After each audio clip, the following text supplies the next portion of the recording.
La relation que Dieu établit avec nous est essentiellement fondée et établie sur la parole de Dieu. Cela veut dire que sans la parole de Dieu, Dieu n'établit pas de communion et de communication avec nous. Lorsque Dieu te parle, cela aussi provoque en toi la prière ou bien provoque en toi une réponse. C'est par la parole et le Saint-Esprit dans notre vie, combiné à notre foi que nous exerçons, qui nous fait grandir, qui nous fait développer et qui nous fait aller de l'avant. Alors je veux nous exhorter ce matin sur la réalité de notre identité en Christ. Notre identité est le point de départ de toute victoire dans notre vie. Notre identité est le point de départ de toute victoire dans notre vie. Quand tu es connecté au Seigneur, il n'y a pas d'épuisement dans ta vie. Il n'y a pas de fatigue dans ta vie. Tes émotions ne sont pas fatiguées. Ta mentalité n'est pas fatiguée. Ton énergie n'est pas fatiguée. Quand tu es connecté au Seigneur, il te fournit la sagesse de conservation permanente de ton énergie. Amen. Notre identité est importante. Notre identité est le point de départ de toute victoire dans notre vie. Le Seigneur dit cela de combat spirituel victorieux. Cela veut dire que Dieu a déterminé que nous marchions dans la victoire. Le peuple de Dieu n'est pas un peuple de défaite. Le peuple de Dieu n'est pas un peuple de ridicule. N'est pas un peuple de honte et d'humiliation. C'est le peuple de la victoire de Dieu. C'est le peuple sur qui Dieu compte pour déployer sa victoire sur la terre. Dieu ne nous a pas racheté un grand prix pour venir nous humilier après.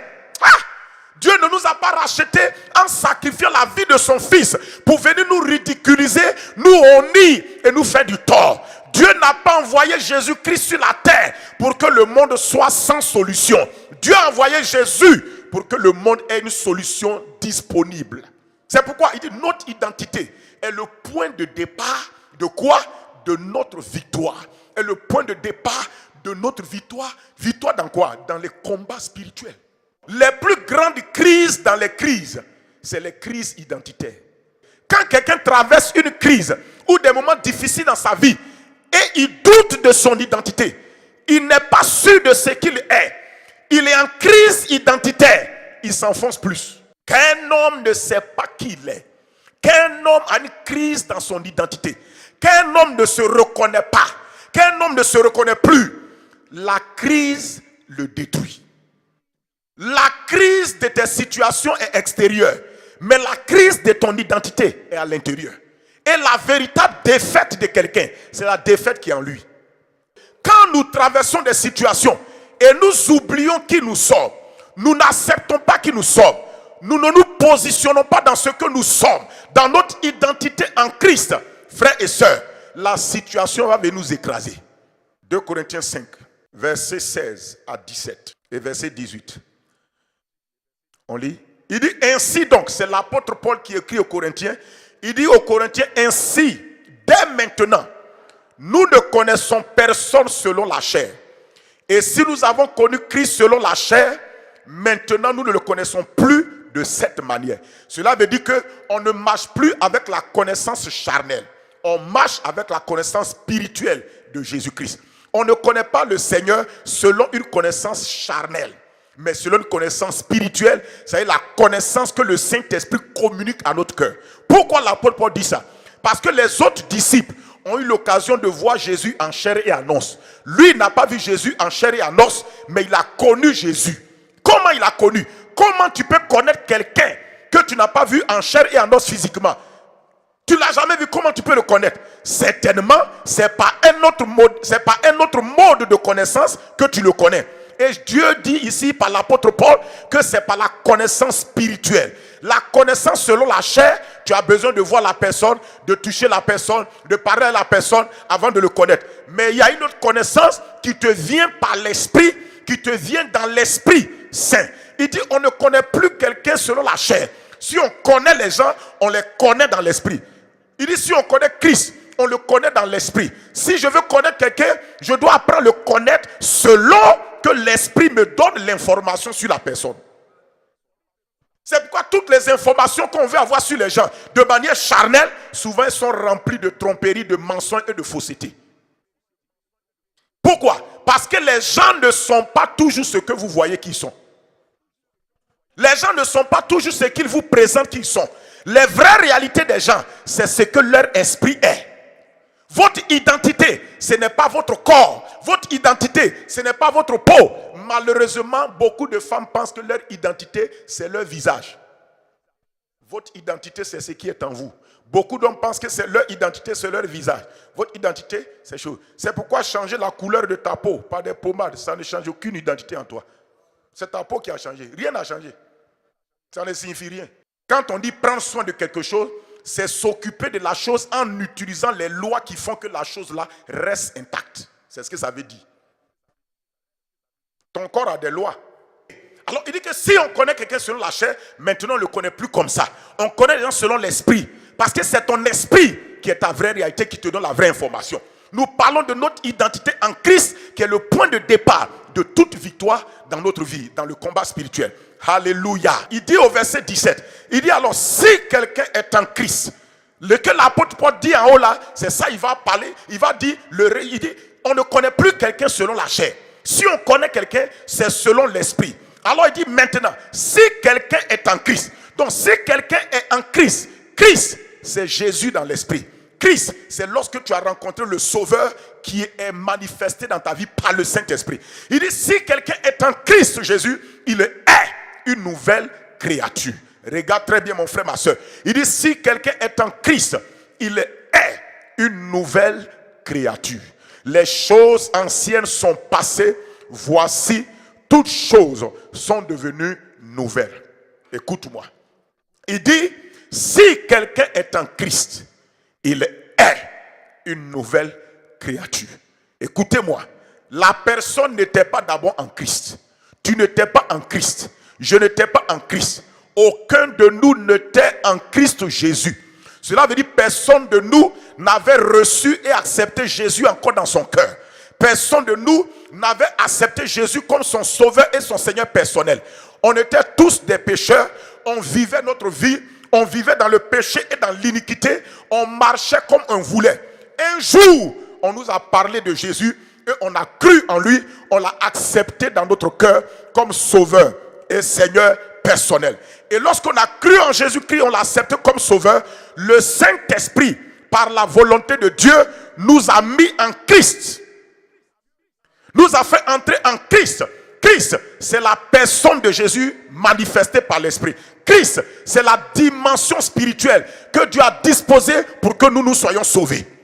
Donc Christ, il dit si quelqu'un est dans ce Christ-là, regardez qu'est-ce qui se passe. Il dit si quelqu'un est en Christ, si quelqu'un, quelle que soit la personne, écoutez-moi, vous allez voir le point de départ sur quoi Dieu met l'accent quand un homme rentre en Christ. Quand un homme est en Christ, quel est son point de départ? Son point de départ, c'est son identité. Il dit si quelqu'un est en Christ, on n'a pas dit il a, on dit il est. Tu vas comprendre pourquoi. Notre identité est le point de départ. Même lorsque nous avons accepté Jésus-Christ, Dieu commence avec nous par notre identité. Il dit si quelqu'un est en Christ, si la personne, elle était hors de Christ, mais dès qu'elle rentre en Christ, la première des choses par laquelle Dieu commence, la première chose que Dieu s'assure que cela est établi dans sa vie, c'est une identité nouvelle que la personne a. Il dit si quelqu'un est en Christ, il est. Il est. Le mot est fort. Il dit il est. Si quelqu'un est en Christ, il est. Si tu es en Christ, tu es. On n'a pas dit d'abord tu peux. On n'a pas dit d'abord tu as. On dit tu es. Pourquoi? Cela veut dire que Dieu met l'accent sur notre identité au départ. Pourquoi? Parce que l'identité est le point de départ qui va tout bouleverser dans ta vie. L'identité est le point de départ qui va tout bouleverser dans ta vie. L'identité est, écoute-moi, Dieu met l'accent sur ça parce que si tu arrives à accepter, à endosser, à croire en cette identité, quelles que soient les crises que tu vas affronter, Dieu sait que tu vas vaincre. Quelles que soient les tentations qui seront devant toi, Dieu sait que tu vas vaincre. Quels que soient les problèmes, quels que soient les Goliaths, quels que soient les virus, quelles que soient les situations qui vont s'élever contre toi, Dieu sait que tu vas accepter. Pourquoi? Écoute-moi. Il dit parce que si quelqu'un est en Christ, il est une nouvelle créature. Cela veut dire que quand tu as accepté Jésus, Dieu s'est assuré premièrement et d'abord que ton identité la change. Dieu s'est assuré que ton identité change. C'est pourquoi il dit il est une nouvelle créature. Et ici on dit l'identité que Dieu t'a donnée, c'est que tu es une nouvelle créature ou bien d'autres une nouvelle création. Ça veut dire que tu es une nouvelle espèce d'homme qui n'existait pas avant en toi, mais que Dieu vient de créer par son esprit et par sa parole.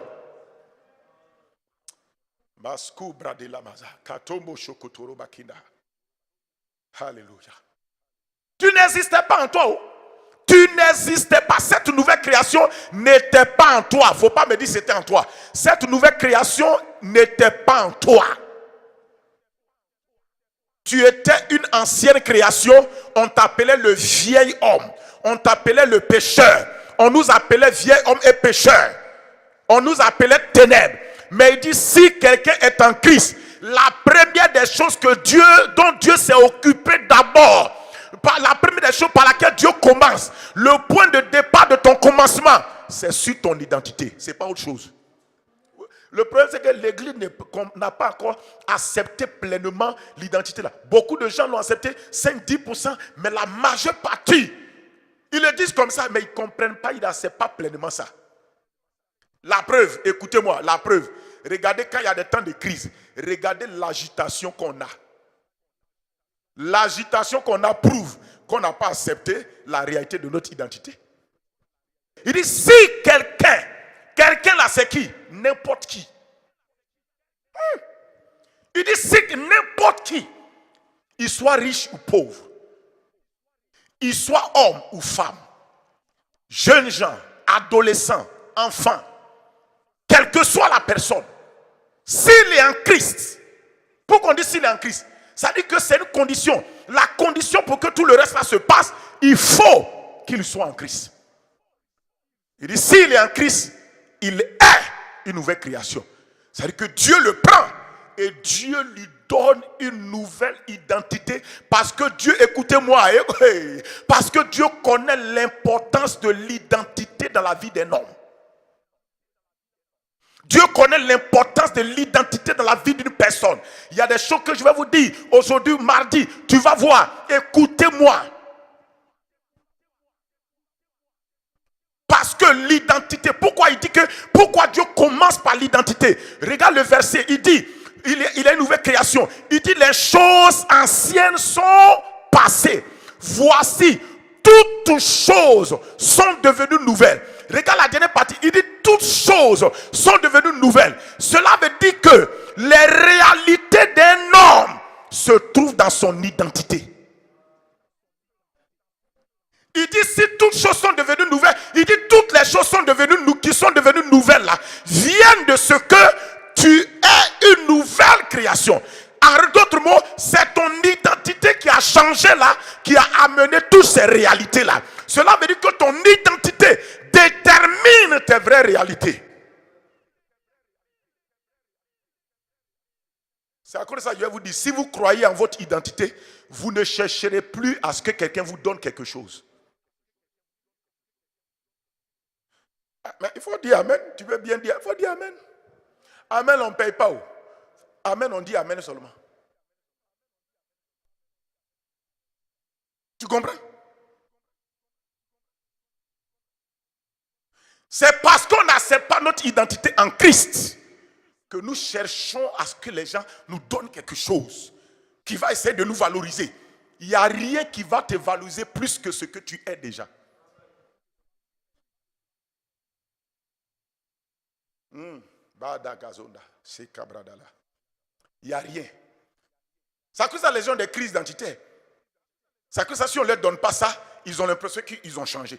Tu n'as pas changé. Tu es le même. Tu n'as pas lu dans la parole qu'on dit ton Dieu là, il est le même hier, aujourd'hui et éternellement. Ça veut dire que Dieu ne connaît jamais de crise dans son identité. C'est à cause qu'on dit il est le même hier, aujourd'hui et éternellement. Ça veut dire que Dieu ne connaît jamais de crise. Je n'ai pas le temps. Tout ça là, c'est toute une révélation. Il est le même hier, aujourd'hui, éternellement. Ça veut dire que ton identité c'est ce qui reste permanent, même si les situations de ta vie changent.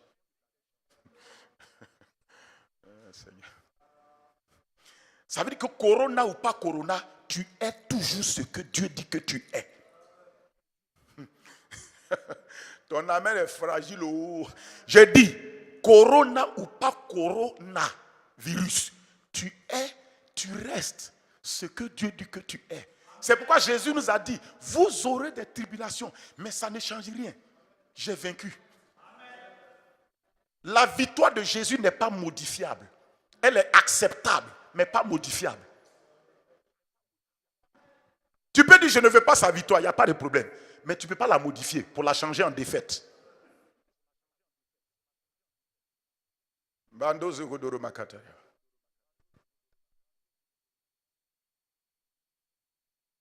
Il dit, comme il est une nouvelle création, les choses anciennes sont passées. Il dit les choses anciennes. Et puis reste qu'il dit, toutes les choses là viennent d'où? Elles viennent de l'identité de la personne là. Cela veut dire que toute identité transporte des réalités. L'identité dont je parle là, ce n'est pas l'identité que papa et maman t'ont donnée. Hein. Je parle de l'identité en Christ. On te connaît selon la chair. Selon la chair, tu t'appelles Unsho, tu t'appelles Kwaku, tu t'appelles Kwame. Mais je parle selon l'esprit. Quand tu es en Christ là, l'identité qui t'a donné là, pour opérer là, pour affronter tout. L'identité sur laquelle tu dois t'appuyer pour démarrer et pour évoluer et pour grandir et pour progresser. Écoutez-moi, beaucoup de gens ne grandissent pas spirituellement parce qu'ils n'ont pas encore accepté ce que Dieu dit qu'ils sont. C'est pourquoi ils ont un retard de croissance spirituelle. C'est ce que je vous dis là. Il n'y a pas dans l'esprit. Hein? Un homme qui n'accepte pas son identité pour grandir spirituellement, c'est difficile.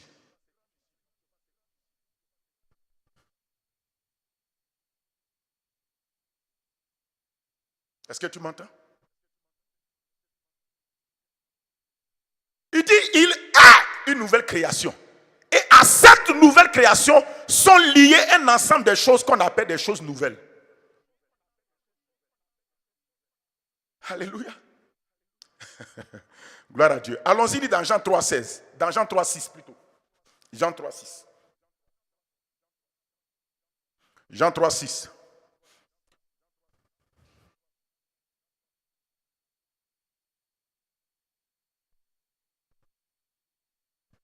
Il est le même, Jésus est le même, hier, aujourd'hui. Jésus est le même, éternellement.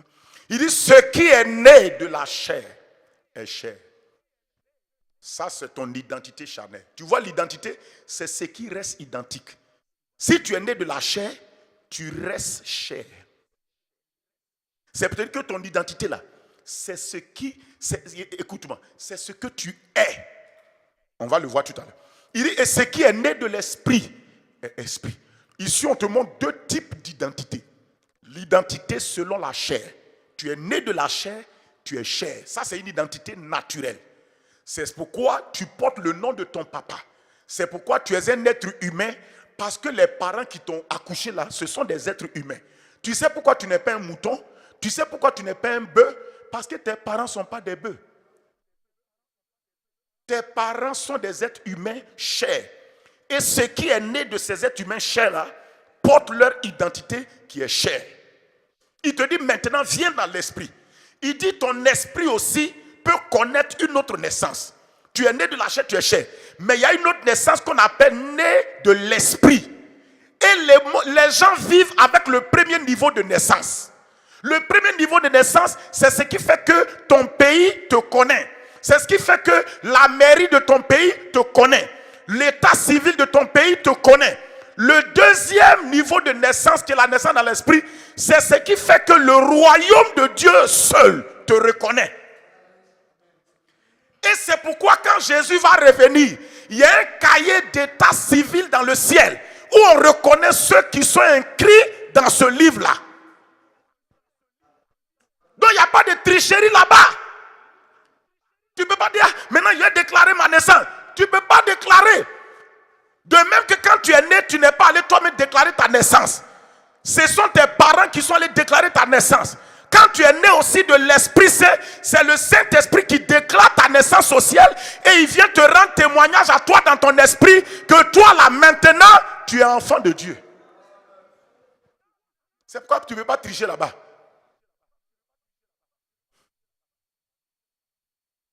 C'est pourquoi la Bible dit que tous ceux qui ne furent pas trouvés, dont les noms ne furent pas trouvés inscrits dans le livre de vie, ont été rejetés.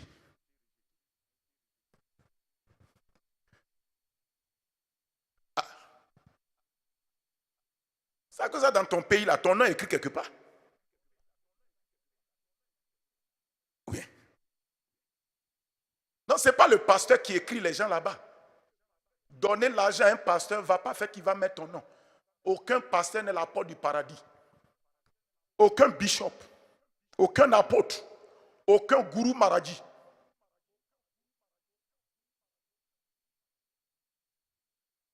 Personne. C'est l'esprit du Sauveur qui t'a fait naître de nouveau. C'est lui qui peut attester que tu es né de nouveau. C'est lui donc qui peut écrire ton nom.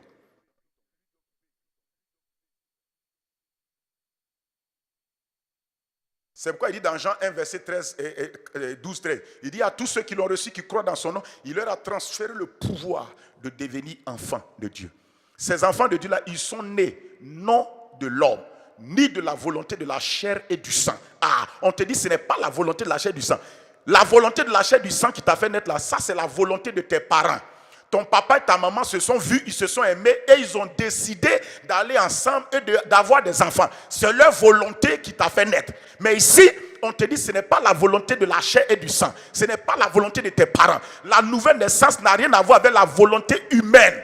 La volonté d'un être humain. Le pasteur là, ce n'est pas sa volonté qui te fait naître de nouveau. Le pasteur te prêche. Quand tu crois en Jésus, c'est la volonté du Saint-Esprit et de la parole combinée qui font de toi nouvelle création.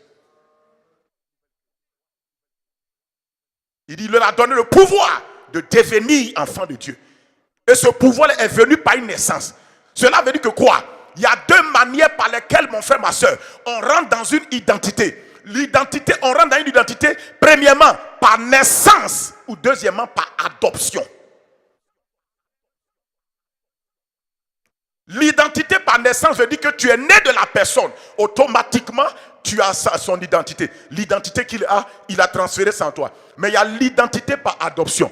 Adoption veut dire il faut une autorité juridique et légale qui déclare que toi là, tu es enfant de telle personne. Il t'a pris comme son enfant. Il t'a pris, il t'a accepté comme son enfant. Et à partir de cela, tous les droits que la personne possède sont transférés sur toi directement. Ça, c'est légalement parlant. Et nous, dans l'Ancien Testament, Dieu donnait son identité aux gens, pas par naissance spirituelle, mais par adoption légale, en prononçant un décret que vous êtes mes enfants. Un point trait. C'est comme ça que Dieu conférait les idées. Parce que Dieu est l'autorité légale et juridique spirituelle. Quand Dieu confère quelque chose sur toi, c'est qu'il t'a adopté. Dans le Nouveau Testament, nous avons reçu notre identité par le plus grand type d'adoption. On a reçu ça par naissance spirituelle et en même temps par adoption, combiné en même temps. Ça veut dire que Dieu, la Bible dit qu'on était étranger à la vie de Dieu. On ne connaissait pas Dieu, on appartenait à Dieu. On n'appartenait pas à Dieu. Dieu est venu nous adopter, mais il nous a adoptés en nous faisant naître dans sa nature. Badoska, ce n'est pas juste un document qu'on a signé. Non, l'adoption légale, on signe un papier, le juge dit on signe un papier et puis c'est fini. Mais l'adoption spirituelle que Dieu a exécutée sur nous, la Bible dit qu'il nous a adoptés en nous faisant passer de la nature du péché à sa propre nature. Il nous a adoptés par une naissance. 1 Pierre 1 verset 23 dit, nous avons été régénérés par la semence vivante, permanente, incorruptible de la parole de Dieu. Dis avec moi, j'ai été adopté par Dieu, mais par une naissance spirituelle. On a été régénéré par la semence vivante, permanente, incorruptible de la parole de Dieu. C'est pourquoi on a été, notre manière d'être adopté, c'est comme ça. Puisque, écoutez-moi, c'est Jésus seul qui était fils de Dieu. Jésus n'a pas été adopté. Jésus est fils de Dieu. Il a été engendré par Dieu directement. Mais nous, quand Jésus venait nous sauver, on n'était pas fils de Dieu, fille de Dieu. On est d'accord? On est d'accord, non? Alors, on n'était pas fils de Dieu, on n'était pas fils de Dieu. Comment Dieu va faire de sorte qu'on soit ses enfants? Jésus, le Père Céleste, à travers le sacrifice de Jésus, sa mort et sa résurrection, va nous adopter. Mais l'adoption de Dieu est plus forte que l'adoption des hommes. L'adoption des hommes, on signe un papier. L'adoption de Dieu, c'est une nature. Il change ta nature. Ça veut dire que Dieu est le seul qui peut, quand il t'adopte, enlever la nature qui était à toi avant et puis prendre sa nature, mettre en toi. Pour lui, là, c'est profond. C'est vrai, vrai. Même naturellement, quand un papa adopte un enfant, il ne peut pas prendre sa nature et puis aller donner à l'enfant. C'est simplement sur papier, on dit, bon, il a adopté l'enfant. L'enfant prend son nom et tous les droits, tous les bénéfices dont l'enfant va jouir de tous les droits qu'il a à cause de ce qu'il a été adopté. Amen. Il faut comprendre ça. C'est pourquoi nous, la frère, on n'est pas les enfants d'un cousin qui avait été ramassé et puis Dieu était cousin à quelqu'un et puis il a pris. Nous a... Non. Non. Nous ne sommes pas enfants d'un voisin que Dieu voit et puis dit, ah, le voisin est mort, il prend ses enfants. Non. C'est à cause de ça, Dieu nous a tués d'abord avant de nous adopter. Ça veut dire, quand il nous a tués à la croix, il a détruit notre ancienne nature qui appartenait à son adversaire. Quand il nous a ressuscité Christ, il nous a injecté Kabasanta. Il nous a injecté sa nature. Il nous a injecté sa vie. Il a planté cela en nous. Quand Dieu a mis ça en nous, il a mis sa vie en nous. C'est pourquoi il n'a pas honte de nous appeler ses enfants. Écoute-moi, il te dit, adoption des hommes là. Un jour, quelqu'un peut se lever, il peut régner ça. Mais adoption de Dieu là, c'est terminé, il ne peut plus te régner. Il ne peut pas régner.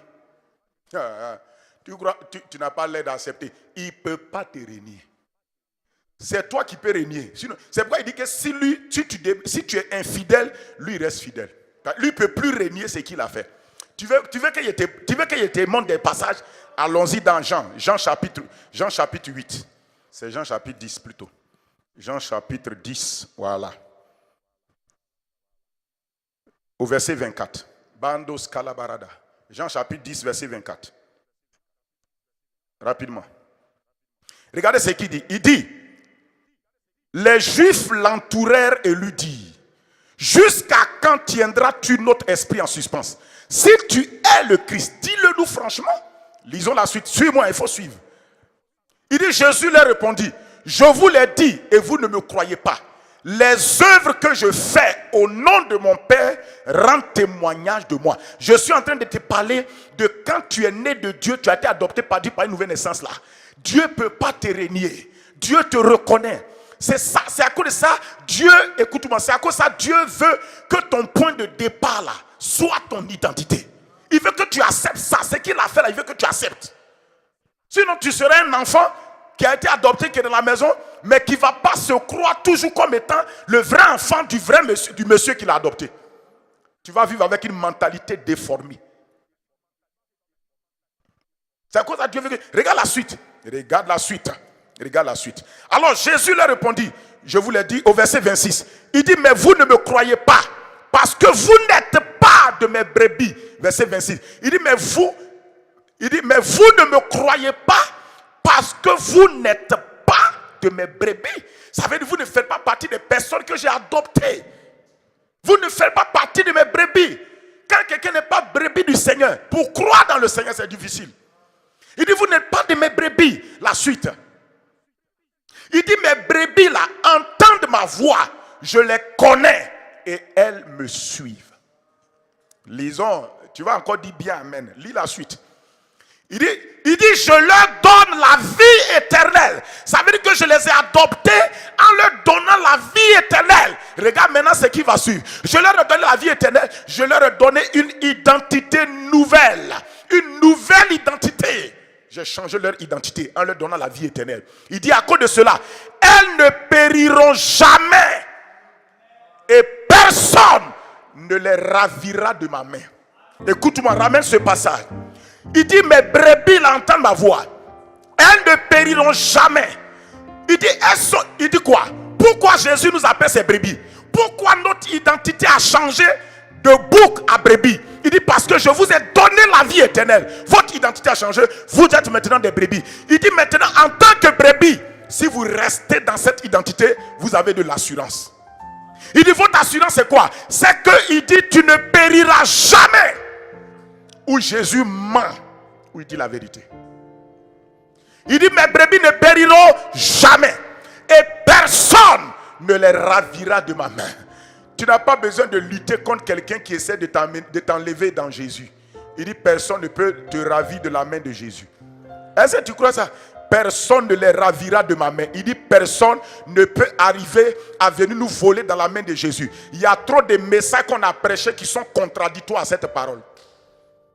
On dit non, que le diable là, il peut venir voler, égorger, détruire. Écoutez-moi, voler, égorger, détruire là, il faut mettre ça à sa place. Il va venir te voler là. Donc Satan va venir te voler de la main de Jésus. Jésus vient de te dire. Sinon tu as dit que c'est contradictoire. Il dit personne ne les ravira de ma main. Alors il ne peut pas venir te dire il y a quelqu'un qui peut venir te voler dans ma main. C'est que c'est contradictoire. Ça veut dire que tu as pris un test hors contexte. Voilà. Il dit, l'amène le passage. Il dit, et personne ne les ravira de ma main. Regardez cette assurance-là. Analysez, analysez. Ne nous pressons pas. Dans la méditation, on ne se presse pas. C'est parce qu'on veut trop prêcher qu'on ne va pas en profondeur. Quand tu veux méditer, tu vas en profondeur. Il dit, je leur donne la vie éternelle. Ça veut dire que je suis détenteur de la vie éternelle. Je leur donne la vie éternelle. Et quand Dieu te donne la vie éternelle, ton identité a changé. Pourquoi? Parce que l'identité l'identité liée à la nature de la personne. Si le seul moyen de changer l'identité de quelqu'un, c'est de changer sa nature. Il dit, je leur donne la vie éternelle et elles ne périront jamais. Ça veut dire, il me donne la garantie que parce qu'il m'a donné la vie éternelle, je ne vais pas périr. Cela veut dire que, qu'est-ce qui va faire que tu n'as pas péri? C'est justement la vie éternelle qui t'a donné là. C'est comme ça, tant que les gens disent, est-ce que je peux perdre mon salut? Je ne peux pas perdre mon salut, c'est un faux débat. On te dit ce qui fait que tu ne périras jamais, tu ne vas jamais te perdre, c'est la vie éternelle. Tant que la vie éternelle est liée à la personne qui te l'a donnée. Tant que tu es en Jésus, tu développes ta marche avec Jésus, tu ne faut pas t'inquiéter à perdre la vie éternelle. Tu ne perdras pas. Ramène le verset. Il dit, et personne ne les ravira de ma main. Personne ne m'empêchera de rentrer au paradis. Personne ne va me ravir de la main de Jésus. Il m'a donné la vie éternelle. Et Jésus s'assoit, il dit personne ne ravira. Tu vas dire, mais Judas, on l'appelait fils de la perdition. C'est-à-dire qu'il n'était pas fils de choses. Fils de la perdition. Voilà. Ça veut dire qu'il a laissé le diable, qui est le patron de la perdition là, le saisir. Amen. Jésus dit, je leur donne la vie éternelle. Et elles ne périront jamais. Il n'a pas dit, tu n'auras pas des erreurs et des faiblesses. Tu auras des erreurs certainement. Tu as fait des faiblesses. Mais, il dit, tu ne périras jamais. Il dit, et personne ne te ravira de ma main. Je vous l'assure, si vous demeurez dans ces paroles-là, est-ce que votre cœur tremble? La suite, tu vas voir la suite. Regarde la suite, regarde la suite. Mon Père qui me les a donnés est plus grand que tous. Et personne ne peut les ravir de la main de mon Père. Il y a deux mains dans lesquelles tu es. La main de Jésus et la main du Père. Les deux mains sont d'accord pour t'attraper. Il te dit, mon Père qui me les a donnés est plus grand que tous. Écoutez-moi, je vais vous dire, pourquoi souvent notre foi ne démarre pas. Notre foi n'arrive pas à être fixée. Le problème c'est que on a tellement mis l'accent sur ce que le diable est capable de faire qu'on a négligé ce que Dieu dit qu'il lui est et qu'il est capable de faire. Souvent là, il vous dit, écoutez, quand tu sais, regarde le verset, il dit, le Père qui me les a donnés, il est plus grand que tous. Il dit, Papa Dieu est plus grand que tous. Papa Dieu est plus grand que tous. Et personne ne te ravira de la main de mon Père.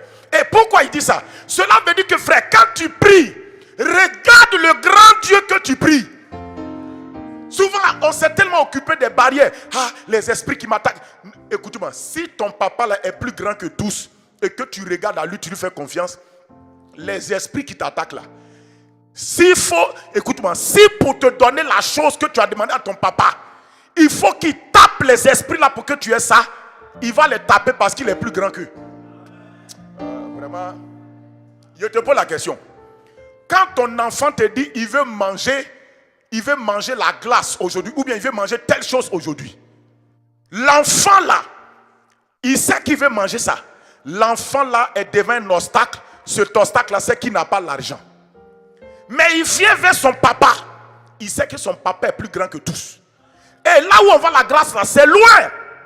Mais il sait que son papa a une voiture, il sait conduire et il a l'argent. L'enfant met sa confiance en toi.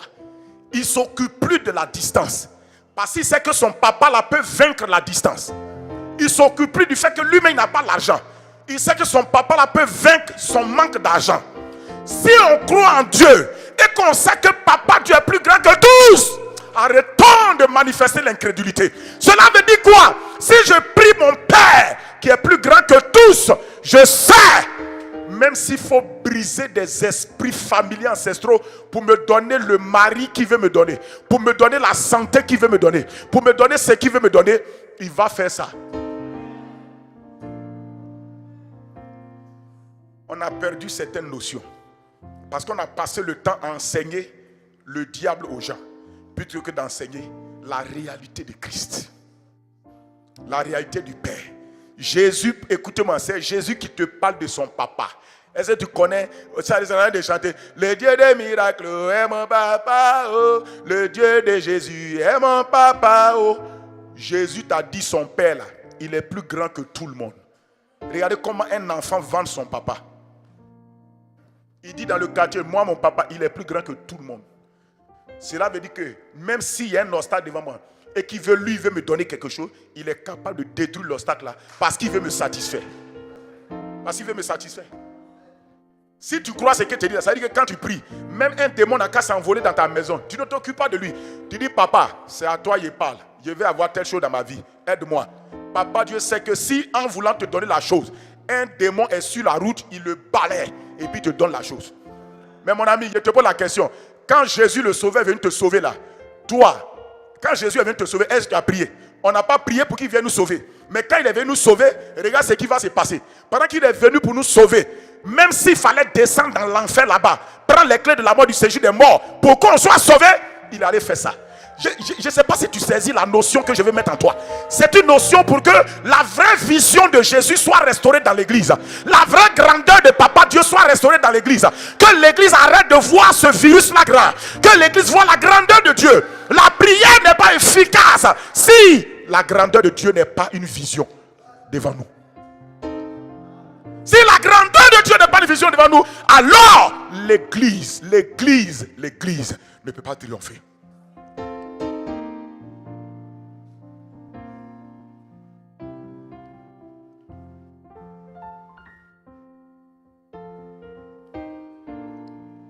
Si vous voulez, je vous mets au défi. Allez-y lire toute la Bible. Chaque fois que Dieu vient aider quelqu'un, Dieu va toujours parler pour diminuer la vision de son problème dans son cœur, mais pour augmenter la vision de Dieu dans son cœur. Dieu dit, Josué, nul ne tiendra devant toi tant que tu vivras. Et que moi aussi je suis à toi là, nul ne tiendra devant toi. Tu as compris? Il dit, va, traverse le Jourdain là, prends possession du Canaan. Il a dit ça à Josué, mais il a montré qui il est. Et c'est avec cette confiance. Pourtant la montagne, Jéricho était là. Mais il voulait montrer à Josué que si tu crois en ce que je dis, je suis là. Je suis capable de faire tomber Jéricho pour que vous vous avanciez. Quand Moïse était devant la mer Rouge avec le peuple, il dit, Moïse, pourquoi les gens là sont en train de crier? Il y a des moments où nos prières ne sont pas des prières de foi, ce sont des cris de peur. On fait semblant comme on prie la prière de la foi. Ce n'est pas prier la foi, c'est des cris de murmure. Il dit, Moïse, pourquoi ces cris? Je ne sais pas, ce matin Dieu est en train de changer ta vision. Il ne faut plus regarder le diable. Regarde le Dieu qui est capable de balayer. Écoutez-moi, pour nous sauver, Dieu a été capable de rentrer dans l'enfer, d'arracher les clés de la mort et du séjour des morts et de sortir avec par Jésus-Christ. Jésus dit, mes enfants, désormais je tiens les clés de la mort et du séjour des morts. La raison c'est pourquoi? C'était parce qu'il veut nous sauver. Tu crois qu'aujourd'hui, si Dieu veut te donner quelque chose, toi, son enfant qui croit en lui de tout ton cœur, c'est lui qui va aller s'occuper du problème.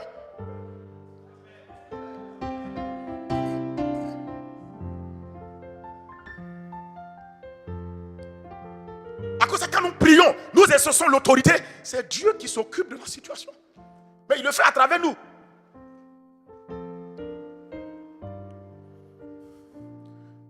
Ramène le verset. Il dit, mon Père qui me les a donnés est plus grand que tous. Et personne. Ça là, quand tu médites là-dessus, mais tu es assis quoi. Il dit, et personne ne les ravira de la main de mon Père. Moi, la partie, il dit, mon Père qui me les a donnés, il est plus grand que tous. Tous là, il y a quoi? Qui est dedans? Satan est dedans. Les problèmes sont dedans. Coronavirus est dedans.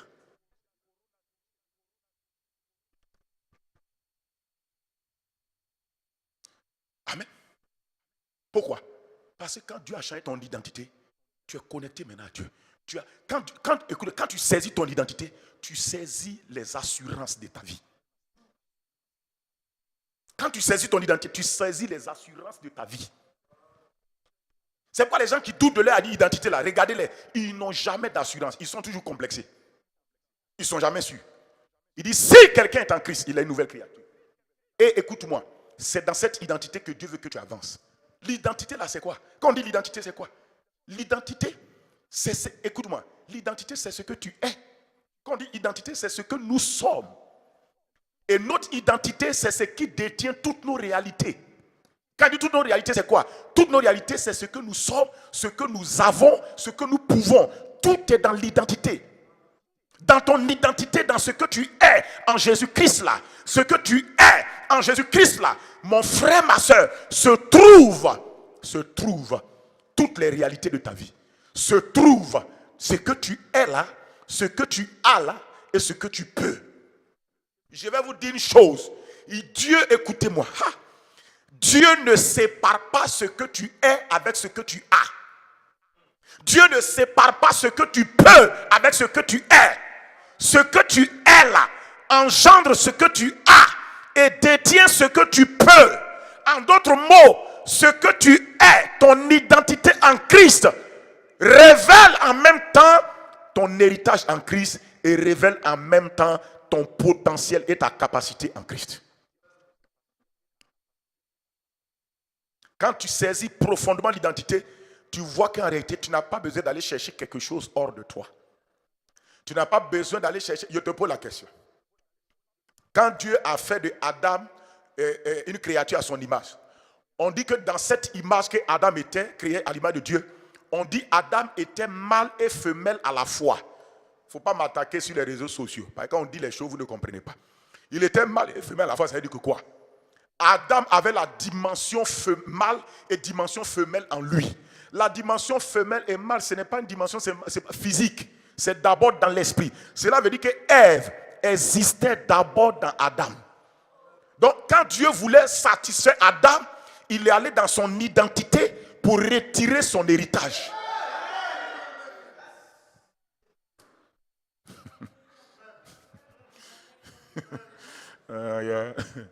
Mandoro Godou Baga Bazada. Écoute-moi. Quand Dieu veut donner une capacité à quelqu'un, il s'en va prendre la capacité qui est dans son identité pour manifester ça. Parce que je suis en train de te parler de la notion d'identité, là, les gens ne comprennent pas. L'identité ne se limite pas seulement à ce que tu es. L'identité va aussi dans ce que tu as et dans ce que tu peux. Écoute-moi, ce qui n'est pas dans ton identité, tu ne l'as pas. Ce qui n'est pas dans ton identité, tu ne le peux pas. Tu sais pourquoi la semence de maïs là peut pousser maïs? Parce qu'elle est maïs, mais en même temps, elle possède la capacité de pousser comme maïs. Je te pose la question, tu vas pas planter maïs et puis tu vas aller chercher le potentiel de maïs là quelque part? Pourquoi tu veux que Dieu aille chercher ta force hors de toi? C'est pourquoi l'ange a dit à Marie, il dit, pourquoi vous cherchez parmi les vivants celui qui est mort? Vous venez chercher celui qui est, comment on appelle vivant, vous cherchez plutôt parmi les morts celui qui est vivant. Pourquoi vous venez chercher parmi les morts l'homme qui est vivant? Le gars est vivant et vous venez le chercher dans le mauvais endroit. Toi aussi, Dieu te dit, pourquoi tu cherches ton héritage en dehors de ton identité? Pourquoi tu cherches ta capacité en dehors de ton identité?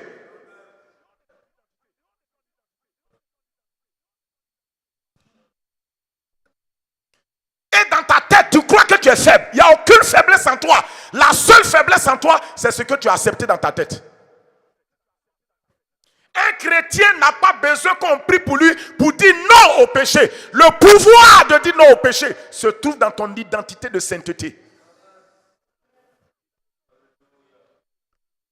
Pasteur, on a trop prié pour des gens pour l'inutilité. Les gens n'ont pas besoin beaucoup de nos prières. Ils ont besoin d'être enseignés dans ce qui est déjà existant. Quelqu'un dit, il n'est pas avec le péché. Les gens pêchent parce qu'ils croient qu'ils sont des pécheurs toujours.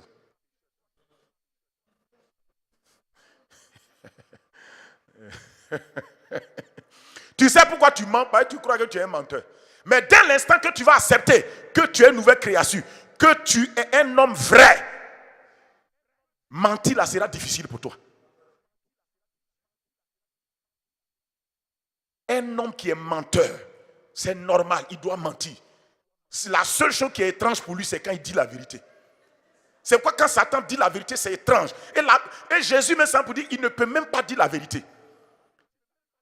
Mais toi qui es saint et vrai et juste, quand tu dis le mensonge, tu te sens étrange, bizarre.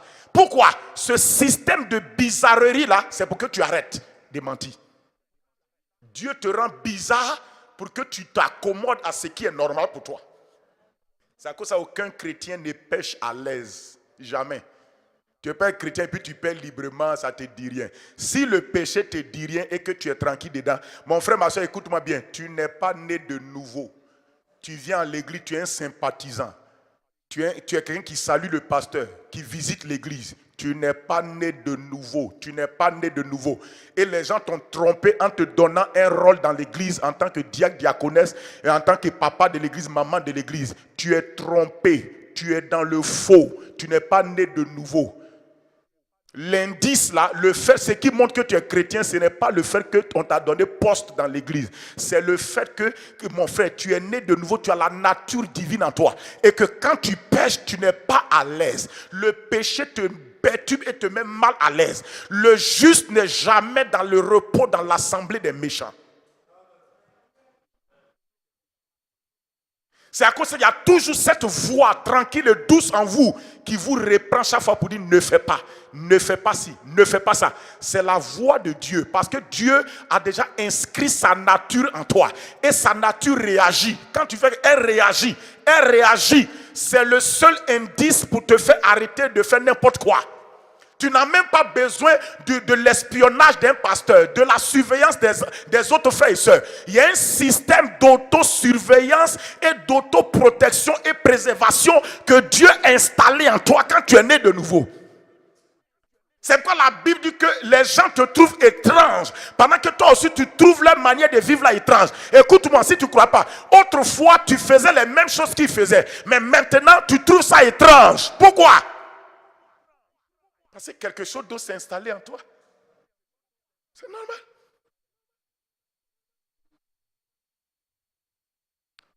C'est pourquoi, écoutez, c'est pourquoi prêcher l'évangile. Prêcher l'évangile, ce n'est pas dire aux païens d'arrêter de mentir, aux voleurs d'arrêter de voler. Le gars ne peut pas arrêter. La nature qui en lui le commande de voler. La nature lui commande de voler. L'évangile, ce n'est pas dire aux gens d'arrêter de faire le mal. C'est de dire aux gens, accepter la solution. Quand la solution rentre, la solution va provoquer l'arrêt du mal. Mais c'est ce que les médecins font toujours. Le médecin ne nous prêche, écoute-moi, le médecin il diagnostique, il dit tu souffres de temps. Mais il ne va pas te prêcher la maladie. Le médecin va te dire voici la prescription médicale. Le médecin te donne le remède. Si tu mets le remède en toi, comme quand tu mets Jésus aussi dans ton cœur, tu l'acceptes dans ton cœur, le médicament travaille. Mais si tu pouvais arrêter de voler, pourquoi Dieu va envoyer Jésus? Vous dites Jésus est sauveur. Tu sais, ça veut dire Jésus est sauveur veut dire que sans lui, tu ne peux pas te sauver. C'est à cause de ça qu'il est venu. C'est à cause de ça la Bible dit que celui qui rejette Jésus, c'est la perdition. Celui qui accepte Jésus, c'est le salut. Il n'y a pas autre chose. On ne discute pas dessus.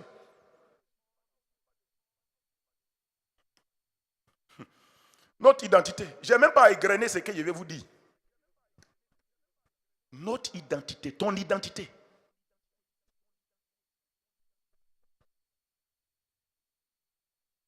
L'identité, c'est quoi?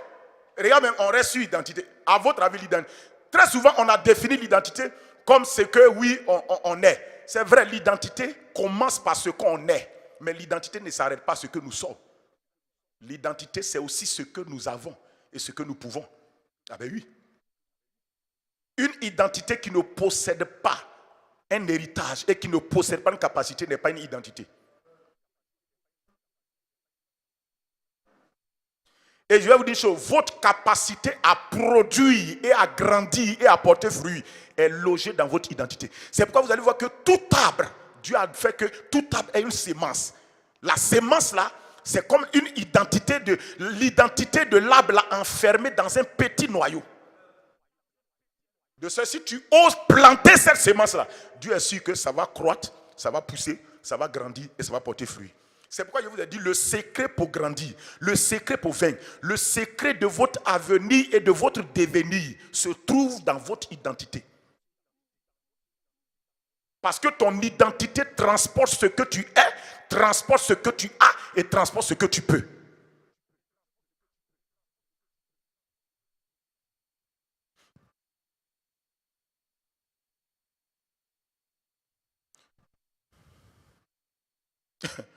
Ok? Allons-y dans Apocalypse. Apocalypse 6 plutôt. Apocalypse 6. Verset 2. On peut lire verset 1 et 2 pour comprendre. Voilà, verset 2. Verset 1 et 2, Apocalypse. Il dit, je regardais. Regardez. Il dit, je regardais. Quand l'agneau ouvrit un des 7 sceaux, et j'entendis l'un des 4 êtres vivants qui disait comme d'une voix de tonnerre, viens. Verset 2. Il dit, je regardais et voici parut un cheval blanc. Regardez bien. Celui qui le montait avait un arc, une couronne lui fut donnée et il partit en vainqueur. Pour aller faire quoi? Je te dis que ton identité est le point de départ de ta victoire dans le combat spirituel. On dit cet homme-là, ou bien on dit celui qui montait, cette personne qui montait et qu'on appelle le cheval là, on dit il partit en vainqueur pour vaincre. Cela veut dire que si son identité n'était pas une identité de vainqueur, le gars là ne pouvait pas vaincre. Cela veut dire que son avenir, sa mission va réussir si son identité est établie. Vraiment.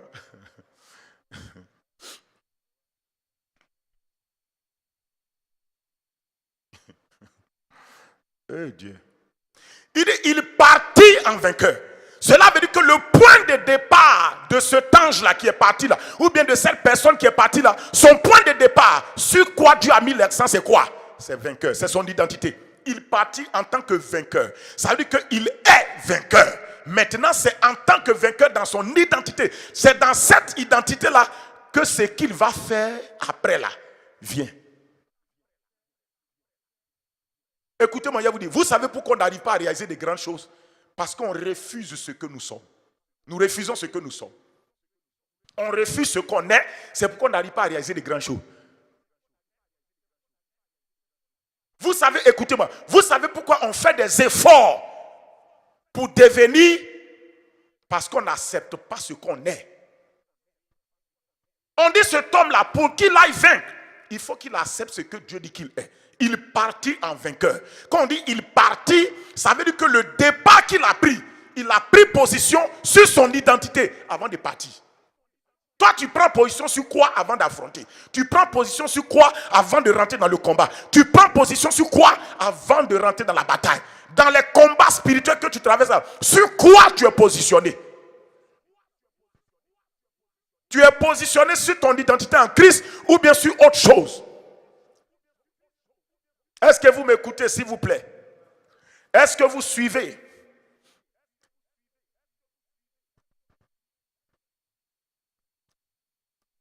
Il partit en vainqueur. Et puis regarde. On dit pour vaincre. Regarde la certitude.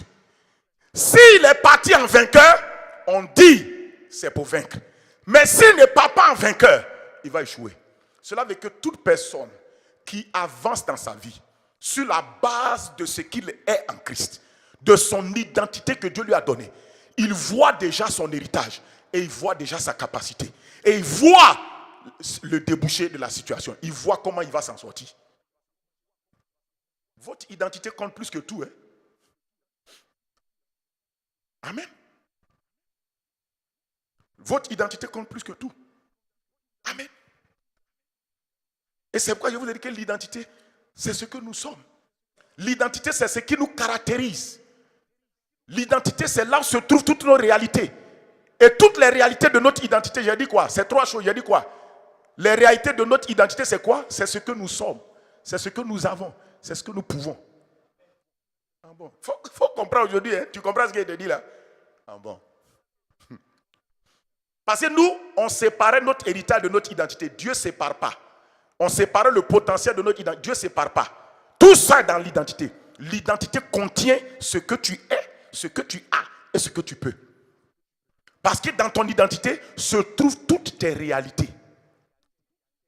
Amen. Et l'identité, c'est ce qui ne change pas. C'est-à-dire qu'une identité, ça reste en toi, quelles que soient les circonstances vont changer, mais ton identité reste là. C'est pourquoi il vous a dit qu'on dit que le Seigneur, Dieu est le même hier, aujourd'hui. Hébreux 13, 8, Jésus est le même hier, aujourd'hui, éternellement. Tu sais pourquoi l'identité ne change pas? Parce que l'identité est liée à ta nature. Tant que ta nature n'a pas changé, l'identité là reste là. Tu sais pourquoi le chien reste chien? Parce qu'il a sa nature de chien toujours. Tu sais pourquoi tu es un être humain? Parce que la nature être humain là est là. Ta dimension humaine là est toujours là. Mais tu sais pourquoi tu es né de Dieu, tu es enfant de Dieu? Parce que la nature de Dieu est rentrée en toi. À cause de ça, tu es enfant de Dieu. Et l'identité qui est liée à la nature de Dieu là reste là permanemment. Aucun événement ne change. Pourquoi? Parce que cette identité est liée à la nature divine qui est en toi. Elle est liée à la nature divine qui est en toi. 2 Pierre 1, verset 3-4, il dit que sa divine puissance nous a donné tout ce qui contribue à la vie et à la piété. Et il dit au verset 4, il dit par elle, par sa vertu et sa gloire, nous sommes rendus participants de la nature divine. Tu es rendu participant de la nature de Dieu. Et à cause de ce que tu participes à la nature divine, cela veut dire que tu as reçu la nature de Dieu en toi. À cause de cela, l'identité de Dieu est en toi maintenant. L'identité de Dieu est en toi maintenant. L'identité de Dieu est en toi. Et tu ne peux pas changer ça. Et quand c'est établi, c'est pourquoi tu n'as pas besoin d'essayer, écoute-moi, tu n'as pas besoin d'essayer comment on dit cela? D'essayer de lutter ou bien d'essayer de justifier, d'essayer de prouver ton identité. On n'essaye pas de prouver l'identité. Tu n'as pas besoin d'essayer de faire ça. Jésus n'a pas essayé de prouver son identité. C'est l'erreur qu'il ne faut jamais commettre. Il ne faut pas essayer de prouver ton identité à quelqu'un. Ah bon, tu sais qui je suis, tu sais qui je suis. Il faut laisser tout ça là. Ce que tu es là, tu es ça. Satan va essayer de te faire prouver que tu es ce que tu es. On ne prouve pas ça. Tu as une fois vu le mouton là venir prouver? On ne prouve pas. C'est par ta manière de vivre que les gens remarquent ce que tu es. Mais accepte ton identité, fonctionne là-dedans. N'essaie pas de prouver. En réalité, on ne prouve pas son identité. On vit son identité et puis les gens voient. Bon, si je te dis par exemple, viens me prouver que toi, tu es toi. Viens me prouver que toi là, tu as le nom de ton papa. Ça veut dire que quoi? Si tu viens prouver, c'est que tu n'es pas sage. Tu as le nom de ton papa, tu es ce que tu es là, un point trait, au point de vue naturel. Satan a dit à Jésus, si tu es fils de Dieu, ordonne que ces pierres deviennent du pain. Il dit, si tu es fils de Dieu, il faut le prouver. Si tu es fils de Dieu, jette-toi en bas. Il a dit, va donner ses ordres à Satan. En fait, qu'est-ce que Satan voulait que Jésus prouve qu'il est fils de Dieu en changeant un caillou en pain. Il voulait que Jésus prouve qu'il est fils de Dieu en se jetant du haut pour tomber. Il voulait que Jésus prouve qu'il est fils de Dieu en faisant un certain nombre de choses, en le prosternant, en se prosternant et l'adorant. Il dit qu'il faut prouver, si tu es fils de Dieu, prosterne-toi, adore. Pas hier te donner tout ça. Jésus n'a pas prouvé. Il a dit, il est écrit. Les réponses de Jésus n'ont rien à voir avec son identité. Il n'est pas essayé de prouver à Satan qui il est. Il a fonctionné dans ce qu'il est sans chercher à prouver ça. Est-ce que vous m'entendez? Est-ce que vous m'écoutez? Amen. Pourquoi on continue et mardi prochain, je vais te dire simplement une chose. Qu'est-ce que je dois faire avec mon identité? Qu'est-ce que je dois faire avec mon identité? Mais avant de vous dire ça, regardez par exemple une identité. On va prendre un exemple d'identité. On verra le reste après. Jésus a dit quelque chose. Jésus a dit que vous êtes le temple du Saint-Esprit. C'est une identité, non? On est d'accord? C'est une identité, non? N'est-ce pas? Vous êtes le temple du Saint-Esprit. Ton identité qu'on te révèle ici, là, ça te montre d'abord qui tu es. On t'a dit qui tu es le temple du Saint-Esprit. Ça veut dire que tu es un lieu où Dieu loge, où Dieu demeure. C'est ce que ça veut dire. Donc, si on te dit que tu es le temple du Saint-Esprit, brusquement, tu vois que tu n'es pas le temple du péché. Ça t'aide déjà à voir que tout ce qu'on veut te présenter là, écoutez-moi, il ne faut pas qu'un péché que tu commets t'amène à dire que hey, toi vraiment, le péché est à toi. Non. Même l'apôtre Paul, il a dit le péché n'habite pas. Il dit que le péché là est dans ma chair, ça n'y est pas dans mon esprit. Ton identité, c'est ce qui ton esprit est. Il dit que je suis le temple de Dieu. Bon, on dit que tu es le temple de Dieu. Si tu es le temple de Dieu, cela, on te montre qui tu es. Cela veut dire que tu es le lieu où Dieu habite. C'est ce que ça veut dire. On est d'accord? Est-ce que tu acceptes ça même? Est-ce que tu es d'accord avec ça? Deuxièmement, de ton identité va sortir quoi? De ton identité sort quoi? Sort ce que tu as. Si on te dit que tu es le temple de Dieu, ça te donne la révélation de quoi? Ça te donne la révélation que tu as Dieu en toi. Tu n'as pas besoin d'aller chercher à avoir Dieu. Si on te dit que tu es le temple du Saint-Esprit, c'est que tu as le Saint-Esprit en toi. Si on te dit que tu es le temple du Saint-Esprit, c'est que tu es le lieu où le Saint-Esprit habite. J'ai dit de ton identité, soit encore quoi? Ton potentiel. Si on te dit que tu es le temple du Saint-Esprit, ça veut dire que tu as quelle capacité? Tu as la capacité de l'Esprit en toi. C'est comme ça. Maintenant, ton identité révèle ta mission. Cela veut dire que ta mission, c'est quoi? C'est d'amener Dieu partout. Et de le manifester partout. Amen. On le verra plus profondément les choses. Maintenant, qu'est-ce qu'un homme doit faire son identité? L'affaire de l'identité là, qu'est-ce que je dois faire avec? Premièrement, tu dois refuser d'essayer de démontrer ou de prouver ton identité à qui que ce soit. Si tu fais ça, c'est une erreur. On ne prouve pas, on ne demande pas ça à Satan. Ce n'est pas un problème.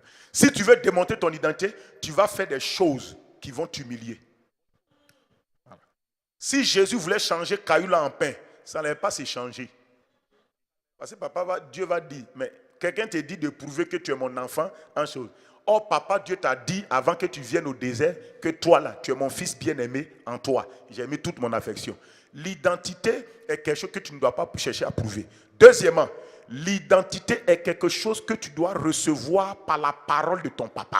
Je dis que ce que Dieu dit que tu es là, tu dois accepter ce que la parole de Dieu dit que tu es. Pour que l'identité marche en toi, n'essaie pas de prouver. Mais deuxièmement, accepte ce que la parole de Dieu dit que tu es. Crois ça. Accepte ça.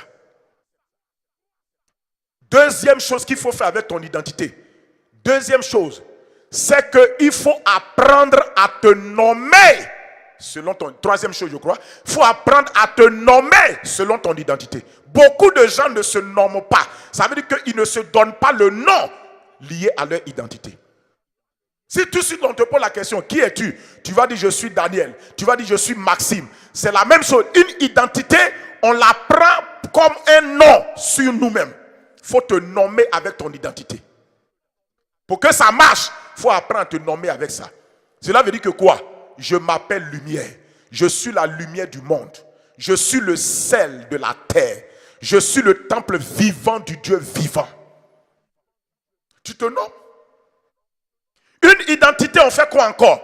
Non seulement il faut porter ce nom-là sur toi, le nom de ton identité, mais il faut apprendre à déclarer et à proclamer ton identité, quelles que soient les circonstances et les situations. Quelles que soient les crises que tu traverses, dis ce que tu es.